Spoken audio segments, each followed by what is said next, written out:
Bonjour à toutes et à tous, dans ce tutoriel NetBiodine, je vais vous parler de la fermentation alcoolique. Je ferai d'abord une brève présentation du sujet, puis je regarderai plus en détail le principe de cette réaction pour enfin me concentrer sur la fermentation brassicole et sur la modélisation en elle-même. La fermentation alcoolique est la réaction à la base de la création des alcools. C'est une réaction qui est permise par le métabolisme des levures et qui entraîne la transformation du sucre en alcool.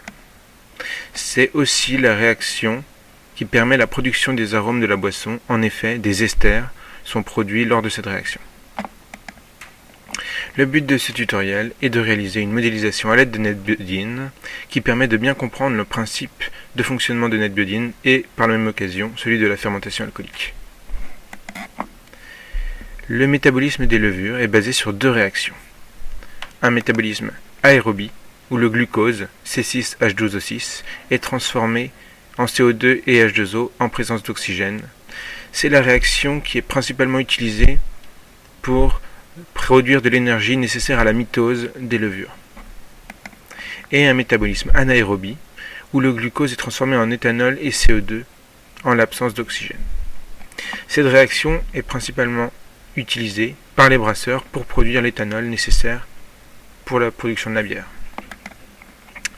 Dans la fermentation brassicole, il existe différents types de fermentation. On peut penser à la fermentation haute ou à la fermentation basse. Ces différents types de fermentation utilisent différents types de levures. Par exemple, pour la fermentation haute, on va utiliser Saccharomyces cerevisiae. Ces différents types de fermentation donnent la production de différents types de bières. Ces bières ont des caractéristiques spécifiques de leur fermentation. Donc je vais me concentrer principalement sur la fermentation basse. La fermentation basse utilise comme levure Saccharomyces uvarum. C'est une fermentation qui a lieu entre 8 et 15 degrés et qui a pour principale caractéristique que les levures, une fois inactivées, sédimentent au fond du récipient. C'est une fermentation qui est spécifique des lagers, un type de bière principalement produit en Bavière, en Allemagne. Donc la modélisation avec NetBiodine comporte plusieurs étapes. Tout d'abord, il est nécessaire de bien réfléchir aux entités que l'on va créer. Ce seront ces entités qui seront utilisées lors des réactions. Ensuite, une fois les entités créées, on crée des comportements que l'on va attribuer à certaines entités. Ces comportements permettent, en association avec les entités, de reproduire des phénomènes biologiques. Il est important de ne pas réfléchir aux entités et comportements de façon purement biologique, mais de réfléchir à la concordance des résultats que l'on veut obtenir avec le phénomène biologique. Passons maintenant à la modélisation en elle-même. Dans la fermentation brassicole, il existe différents types de fermentation. On peut penser à la fermentation haute ou à la fermentation basse. Ces différents types de fermentation utilisent différents types de levures. Par exemple, pour la fermentation haute, on va utiliser Saccharomyces cerevisiae. Ces différents types de fermentation donnent la production de différents types de bières. Ces bières ont des caractéristiques spécifiques de leur fermentation. Donc je vais me concentrer principalement sur la fermentation basse. La fermentation basse utilise comme levure Saccharomyces uvarum. C'est une fermentation qui a lieu entre 8 et 15 degrés et qui a pour principale caractéristique que les levures, une fois inactivées, sédimentent au fond du récipient. C'est une fermentation qui est spécifique des lagers, un type de bière principalement produit en Bavière, en Allemagne. Donc la modélisation avec NetBiodine comporte plusieurs étapes. Tout d'abord, il est nécessaire de bien réfléchir aux entités que l'on va créer. Ce seront ces entités qui seront utilisées lors des réactions. Ensuite, une fois les entités créées, on crée des comportements que l'on va attribuer à certaines entités. Ces comportements permettent, en association avec les entités, de reproduire des phénomènes biologiques. Il est important de ne pas réfléchir aux entités et comportements de façon purement biologique, mais de réfléchir à la concordance des résultats que l'on veut obtenir avec le phénomène biologique. Passons maintenant à la modélisation en elle-même.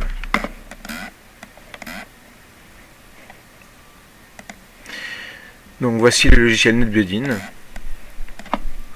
J'ai déjà en partie programmer la modélisation de la fermentation basse. Donc nous allons voir maintenant comment finir de programmer cette modélisation et la faire s'activer. Donc, ce que vous voyez à l'écran et ce que vous voyez ici, ce sont les entités.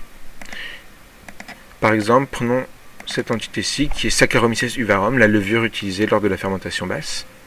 Donc on choisit le menu entité, on lui donne un nom, on peut lui donner une demi-vie qui sera le temps au bout duquel la moitié des éléments seront éliminés. Ici j'ai choisi une demi-vie infinie et on lui donne une couleur. Ces lignes que vous voyez à l'écran correspondent à la modélisation du contenant. La ligne du haut correspond à l'extérieur et celle du bas au fond. Ce que vous voyez en rose correspond au mou. Le mou, c'est un ensemble de céréales maltais concassées qui donnent les sucres nécessaires à la fermentation. Donc, pour que la réaction ait lieu, il est nécessaire qu'il y ait de l'oxygène dans le milieu. Nous allons maintenant voir comment rajouter une entité, comme l'oxygène, dans le milieu pour que la modélisation soit efficace. Donc, je sélectionne l'entité oxygène que j'ai préalablement créée. Je lui ai donné une couleur orange. Je sélectionne l'outil de dessin approprié. Ici, j'ai choisi le spray. J'aurais pu choisir le crayon ou la ligne. Puis, je rajoute l'oxygène dans le milieu. Donc, vous voyez les éléments d'oxygène qui s'ajoutent dans la modélisation. L'oxygène dans un milieu de brasserie est toujours en excès, car c'est le rôle du brasseur de bien mélanger le mou pour que l'oxygène soit bien réparti et situé en excès. Nous allons donc placer de l'oxygène en excès.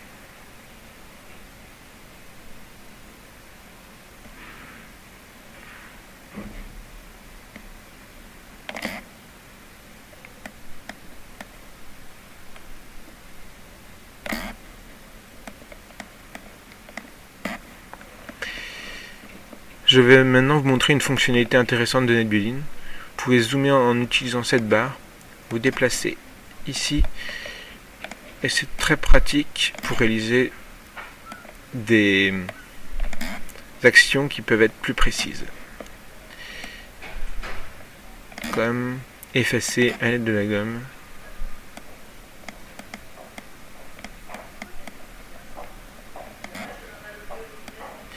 Voilà. Nous allons maintenant lancer la modélisation.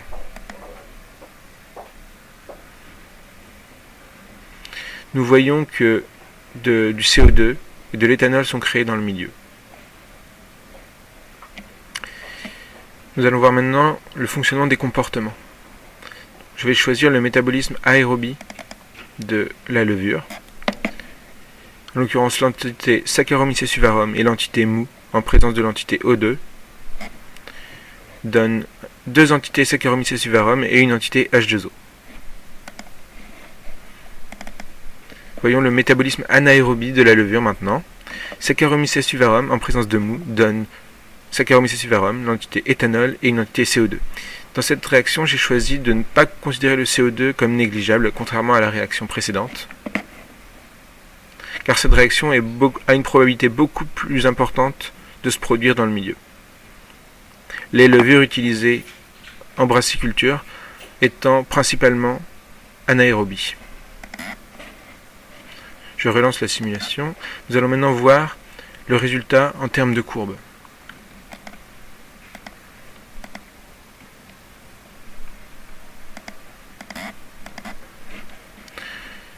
Donc voilà, les courbes s'affichent sur cette fenêtre-ci. Cela permet de voir plus globalement l'évolution des différentes entités dans le milieu.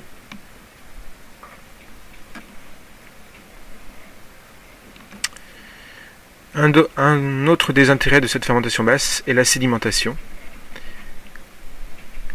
Les Saccharomyces uvarum inactivés, qui sont inactivés en présence d'éthanol, ont une probabilité de sédimenter au contact du fond.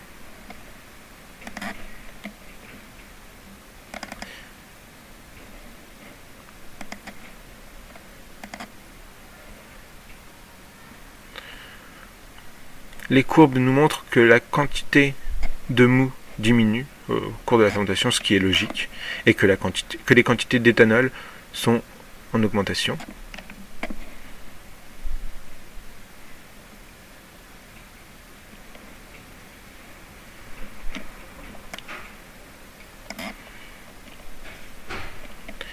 J'ai aussi donné à différentes entités comme le CO2 et Saccharomyces cerevisiae un mouvement, un déplacement, qui est un comportement un peu particulier, dans le sens où il s'agit d'une seule entité qui va changer de position avec ici une probabilité de 50%.